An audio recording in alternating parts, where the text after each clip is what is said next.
Hi friends, I hope you have a wonderful day, and this time I'm gonna be reacting to Audi Quattro 1983 versus Lancia 037. Okay, Audi Quattro, kinda know it, at least it's heard of it. What is other one? Yeah. So so yeah, let's just check it out. Maybe I will learn something. Hopefully. So yeah, let's start. Right, now over the years there have been many titanic battles in the world of motorsport, many great duels. You've had Hunt versus Lauda, you've had Prost versus Senna, you've had the Ford GT40 versus the Ferraris at Le Mans, but my favourite battle of them all is this one. Okay.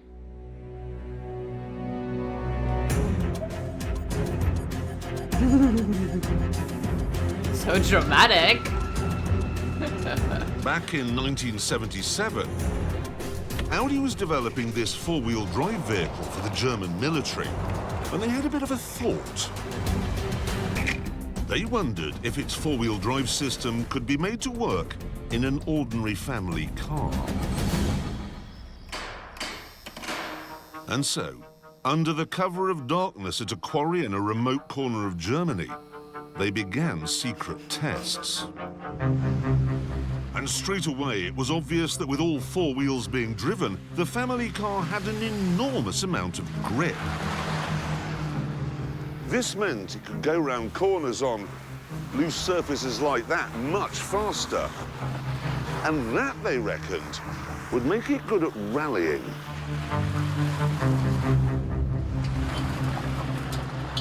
But there was a problem. What I've got here is the 1979 Motor Racing Rulebook. It's the most boring book in the world, but whatever. Here on page 8 million, Article 2 says that in rallying, four-wheel drive cars will not be admitted. Audi, however, had thought about that and dispatched a man to Paris to a meeting of the sport's governing body to try and get the rule. But like, why? What was the explanation from it? Because no one did make it? So why didn't mention it? It's weird, huh? Changed. He was very clever because he waited for the meeting to be finished, everyone pulling on their hats and coats, and then he went, oh, God, sorry, one more thing. This rule about four-wheel drive being banned in rallying, is it OK if we get rid of that? And everyone said, well, obviously he wants to enter his silly little army lorry and something or other. So they all went, yes, yes, whatever, and went home. 3 years later, this is what happened. Dun, dun, dun. The four-wheel drive Quattro is all-conquering, and the Audi has been proved master of all conditions. Superior power and traction with a turbocharged four-wheel drive Audi is too much.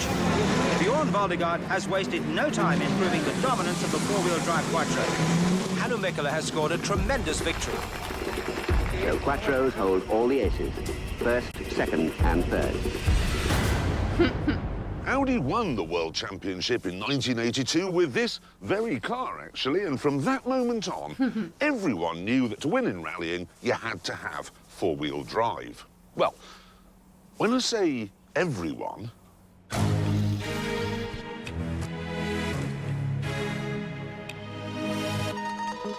This is not a car, right? This was Lancia's answer to the Quattro, the two-wheel drive 037. Huh.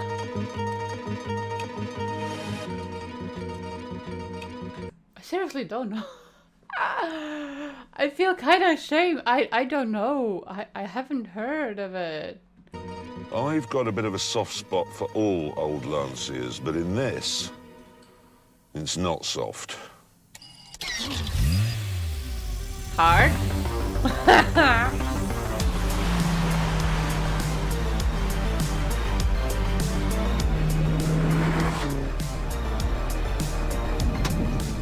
This is everything I was expecting it to be.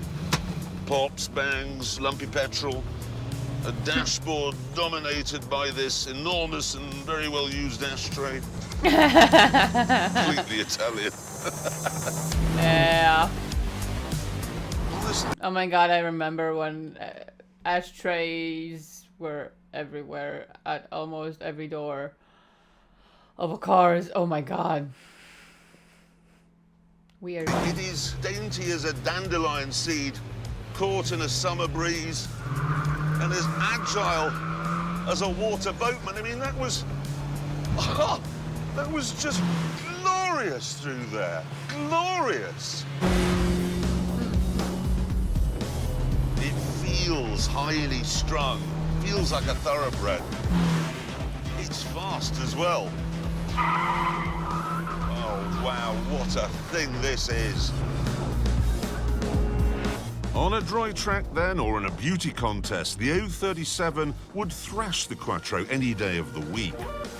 But in the rough and tumble crash-bang-wallop world of rallying, not a chance. So why then they answer to Quattro with this, huh? What's more, Audi was backed by the industrial might of Volkswagen. It was efficient and organised. This was the team boss, Roland Gumpert. And look at him, a hands-on, bearded German doctor of engineering.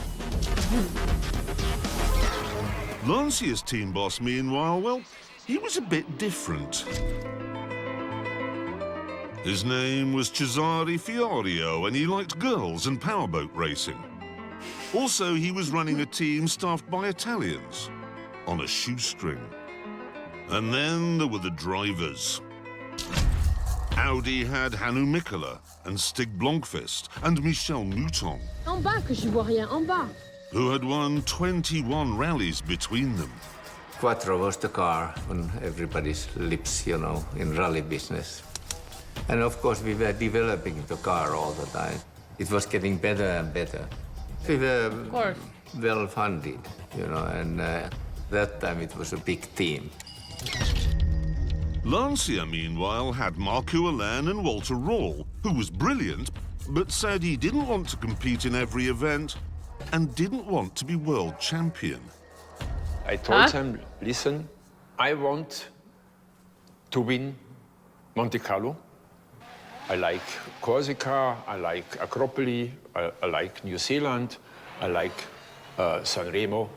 I only do these 5 or 6 beautiful rallies and nothing more.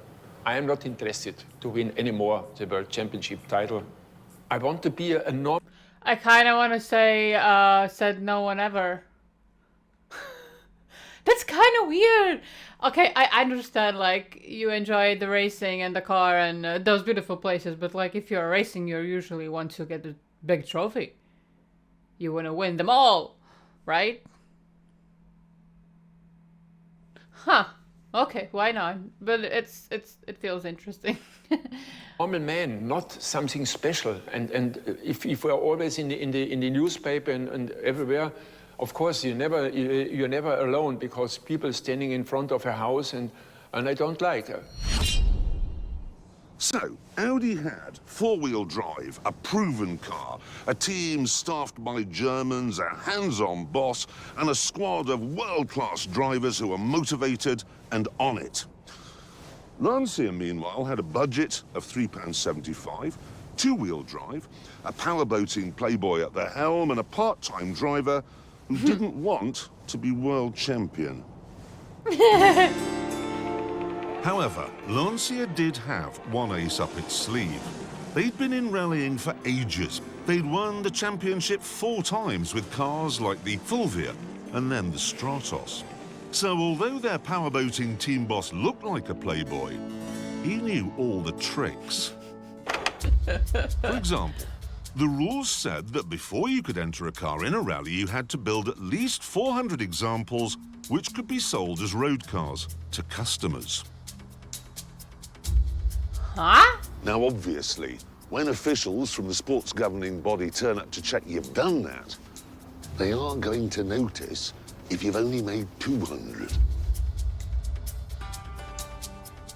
So you say yes. But you see, this car park was full. So the other 200 are in a car park on the other side of town. And then you say, let's go and count those now. And on the way, Why don't we stop off for a spot of lunch? You then make sure the lunch goes on for a very long time. You have a starter, a main course. So turned it into candles for 3 days, got into port. Pudding, cheese. Well, when I say reverse, careered backwards. Mince. I like that they really tried to set up this to just show it. More cheese. Shame to waste And the wine. bottle. And then afterwards, you take them to another car park, which contains, miraculously, the other 200 cars. Then you had the cars themselves. The rules say they must be fitted with roll cages. But roll cages are heavy, they'll slow you down. So why not use something like this instead? It looks like a roll cage, it would pass a visual inspection every day of the week, but actually, it's made from cardboard. Look. Oh yeah, I remember this one. It was somewhere mentioned that they didn't build these things like properly. I'm not saying Lancia actually did that. But if you examine these crashed 037s, you can see they weren't exactly strong. Yeah. My family and my friends around me said, listen, why you signed for Lancia? This car is so dangerous. If you see these thin tubes and these plastic things, if you went off, then it's maybe the last accident you have. And I answered, listen, I am not planning to have an accident. No one ever is, but it's happening, like, even when you are not planning it. It's not a thing that you could plan. It's not a thing that you kind of do if you're okay mentally. However, despite Lancia's experience and Gisari's cunning, no one expected them to do well in the first round of the 1983 championship, which was held in the freezing mountains above Monte Carlo. We were very much afraid about this rally because you can find a lot of snow, ice, slippery conditions, where, of course, a mid-engine car with real wheel traction is not the best idea. So, whilst Audi prepared for the event by fettling its cars, Lancia got ready by going to the supermarket.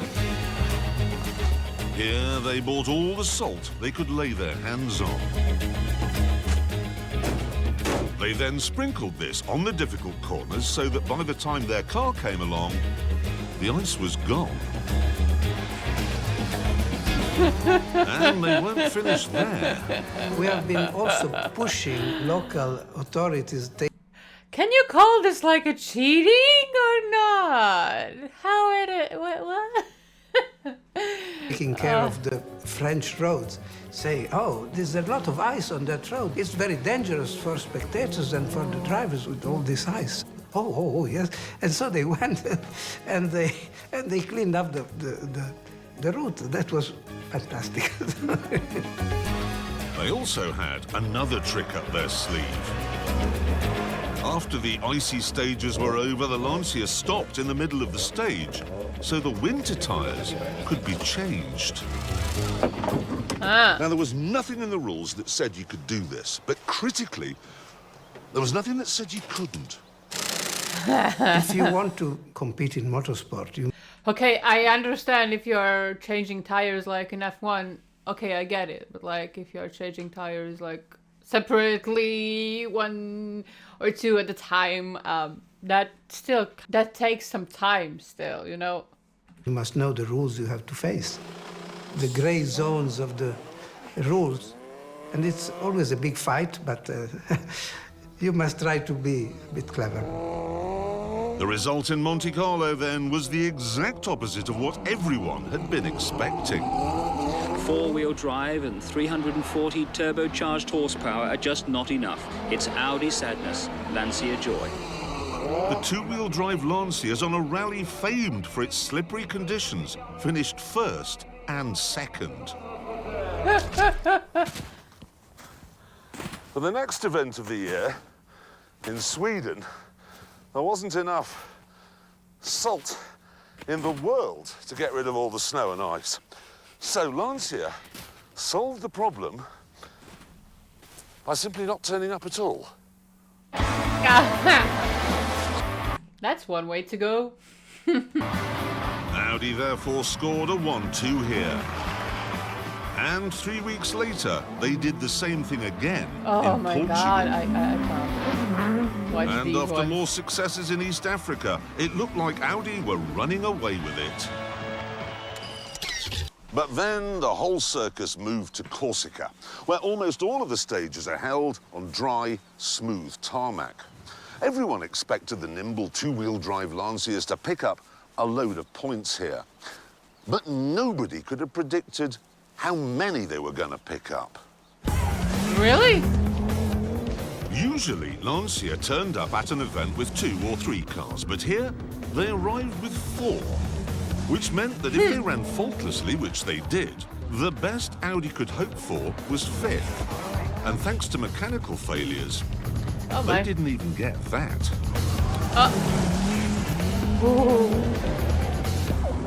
With our speed, it's just like holiday. So, Lancia, with its salt and its tyre changing... But like, one question, like, if you're one team, you can bring all of the cars that you want? Like, maybe I could bring, like, 10? Whatever? It's fine? It's not like, maybe then. I'm straight away thinking, like, you have, like, I don't know, 3 cars allowed. But yeah... antics and its flexible approach to how many cars were in the team was back on top of the leaderboard. But then the whole circus moved to the roughest and toughest event on the European calendar. Greece.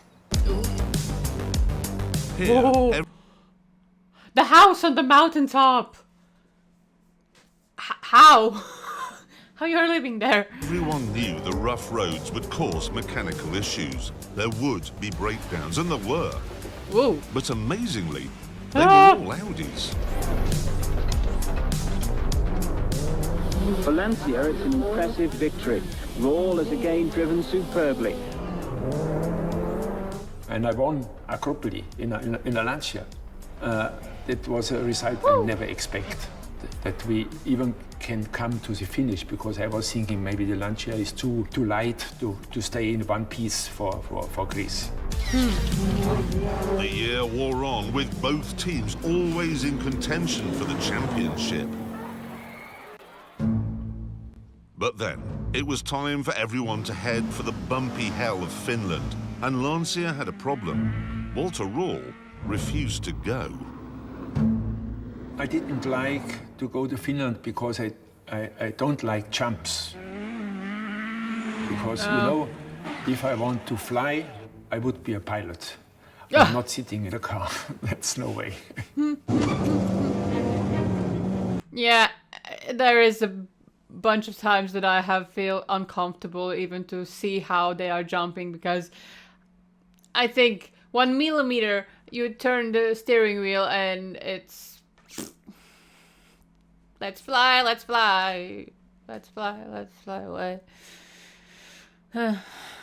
So yeah, I kind of get him.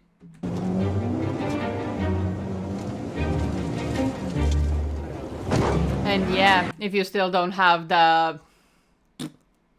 I don't know how they call... the ribs? I will say the ribs. I don't know. I will say the ribs. Like the cage. The cage. For the safety, right? If you don't have that, it's the best choice that you actually could do. Because of his no-show, Audi won. Easily. But like, he didn't drive, so the other 3 cars didn't as well? However, with only 3 rounds left, it was mathematically possible for Lancia to win the World Championship in San Remo. And that's something they really wanted to Just do, bring because 10 San cars. Remo, well, that's Italy. They'd be winning it in front of their home crowd. To do that, they'd have to deal with the main feature of the San Remo rally: dust. It's thrown up by a car, and a minute later, when the next one comes along, it's still there, which makes seeing where you're going a bit tricky. To try and make everything better, they fitted a team van with brushes and sent it up the course. But this didn't really work, so the drivers... My thoughts was like they used some water. They watered down the road a bit. I don't know, splashed the water. ...came up with a cunning alternative. On one stage, a minute after the German car had set off and the Lancia was supposed to go, it didn't move. So the starter went over to see what was wrong. I'm really sorry, my belt. I don't know how it's happened. It's come undone. I know I should have done this before we came to the start line. It's my bad, really. Oh no, they've all come undone. I feel like such an idiot. I just need to... By the time the... It's my first time that I'm using belts. Can you show me? Wink, wink. problem had been solved, the dust, luckily, had all gone. Right, we're good to go now. Oh no, the door. Oh, there it is. Annoyingly, the officials quickly put a stop to this boss hoggery. So, if Lancia was going to win here, on gravel, it would all be down to the skill of the driver. And boy, did Walter Röhrl rise to the occasion. Looking back in my career, it was maybe the best rally in my life I have done. It was just like a dream. When I was just thinking, I want to cut this corner, don't lose 10 centimeters of road.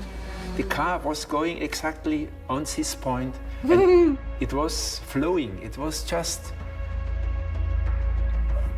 Nobody can beat me. And then I bet the feeling was just amazing. was the magnificent 037 itself.